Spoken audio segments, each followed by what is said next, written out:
வணக்கம். நாங்கள் சென்னையிலேருந்து வந்திருக்கோம். குடும்பத்தோட இங்கே அதுக்கு அடுத்த கட்டமாக கீழடி வந்ததால் இங்கே நிறைய விஷயங்கள் நாங்கள் தெரிஞ்சுக்கிட்டோம்.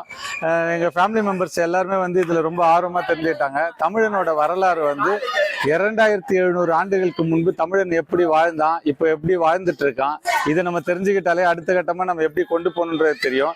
இது ஏன் நம்ம குழந்தைங்களை கூட்டிகிட்டு வந்திருக்கோம் அப்படின்னா, இவங்க தான் அடுத்த கட்டத்தை தீர்மானிக்க போகிறது. இப்போ இவங்களுக்கு இந்த அரசியலை நம்ம புகுத்துறது மூலமா நம்ம அடுத்த கட்டமாக நம்ம தமிழர்களோட நிலையை உலகம் முழுக்க கொண்டு போகணுன்றது தான் எங்களோட லட்சியம். நீங்கள் நார்மலாக செய்தித்தாள்களே ஊடகங்களே பார்த்ததுக்கும் இங்கே களத்தில் இந்த அருங்காட்சியகங்களில் இருக்கக்கூடிய பொருட்கள்லாம் பார்க்கும்போது எப்படி ஊடகங்களில் பார்த்தீங்கன்னா மேலோட்டமாக சில விஷயங்கள் மட்டும்தான் நம்ம தெரிஞ்சுக்க முடியுது. களத்தில் பார்க்கும்போது தான் அவங்களோட வாழ்வியல், அவங்களோட அரசியல், அவங்களோட பொருளாதார நிலை, வெளிநாட்டு தொடர்பு, ரோம் நகரோட எப்படி வணிக தொடர்பு, கடல் வழியாக எப்படி கொண்டு வந்தாங்க, அது மட்டும் இல்லாமல் அவங்க வாழ்க்கை எப்படி இருந்தது, தங்கத்தை அவங்க எதுக்கெல்லாம் பயன்படுத்தியிருக்காங்க, சின்ன சின்ன விஷயம் தலைவாரத்தை கூட தந்தத்தாலான சீப்பை எப்படி பயன்படுத்தியிருக்காங்க. அப்போ நம்மளை விட பல மடங்கு உயர்ந்த ஒரு வாழ்நிலையில அவங்க வாழ்ந்துட்டு இருந்தாங்க.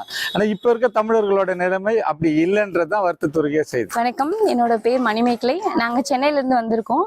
இங்கே வைகையும் கீழடியும்ன்ற அகழாய்வு தளத்துக்கு நாங்கள் வந்திருக்கோம். மதுரைக்கு பக்கத்தில் இருக்கக்கூடிய சிவகங்கை மாவட்டத்தில் இருக்கக்கூடிய கீழடி அகழாய்வு தளத்தை பார்க்கலான்னு வந்திருந்தோம்.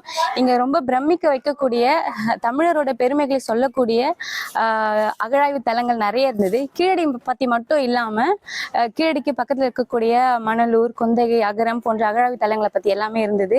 பெண்கள் உபயோகிக்கக்கூடிய தங்க நகையிலிருந்து சுடுமணால் செஞ்ச கம்மல் முதற்கொண்டு எல்லாமே இருந்தது. அது மட்டும் இல்லாமல் உரைகிணறு பார்த்தோம், அதெல்லாம் ரொம்ப அழகாக இருந்தது, ரொம்ப பிரமிப்பாக இருந்தது. இது பார்த்ததுல எங்களுக்கு ரொம்ப மகிழ்ச்சி.